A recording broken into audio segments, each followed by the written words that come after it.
So for this recipe, we are going to need some cornmeal, and I use fine cornmeal because I just don't want the great big chunks. So I use fine cornmeal, salt, baking soda, baking powder, 2 eggs.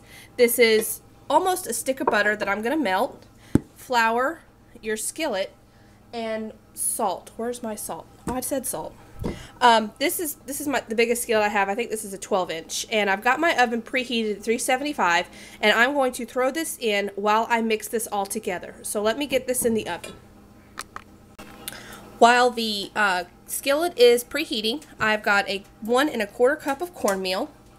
I'm going to add a 1/4 cup of sugar, 3/4 of a cup of all-purpose flour,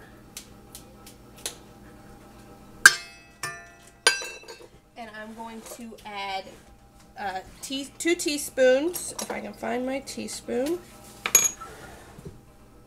of baking powder and 1/2 teaspoon of baking soda. I'm going to add a teaspoon of salt and then get it all mixed together. And somehow I forgot to mention the wet ingredients. Besides the almost stick of butter, I think that's about 7 tablespoons, and the 2 eggs, we are also going to need 1 cup of buttermilk. Just pour it in here. And a 1/3 cup of milk. You can use whatever milk, whole milk, 2%, whatever you have. I said we use 1%, so. Alright, of milk. And it's all mixed together. Just going to pour that in.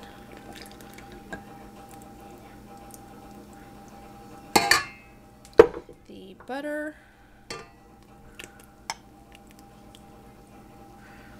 And then add the 2 eggs. Alright, everybody's in. And I'm just going to mix it all together very well. And I've got a hot pad here, and I'm going to grab my skillet out of the oven. Alright, it's out of the oven, and I've just got some vegetable oil. A lot of people use butter, but I don't want it to burn.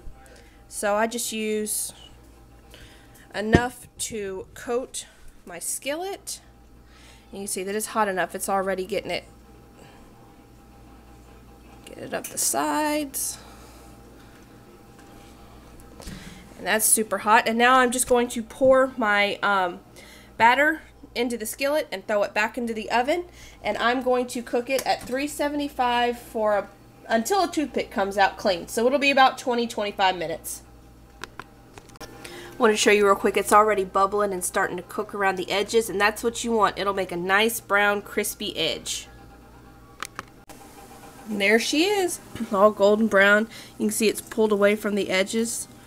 Of course, toothpick in, comes out squeaky clean. I'm gonna let her cool. I'm gonna let it cool for about 5 minutes, and then I'm gonna take it on a cooling rack and flip it out and let it cool. This is what I'm going to make my cornbread dressing with for Thanksgiving. So I will cut a piece as soon as it's cool enough, and hope you enjoy.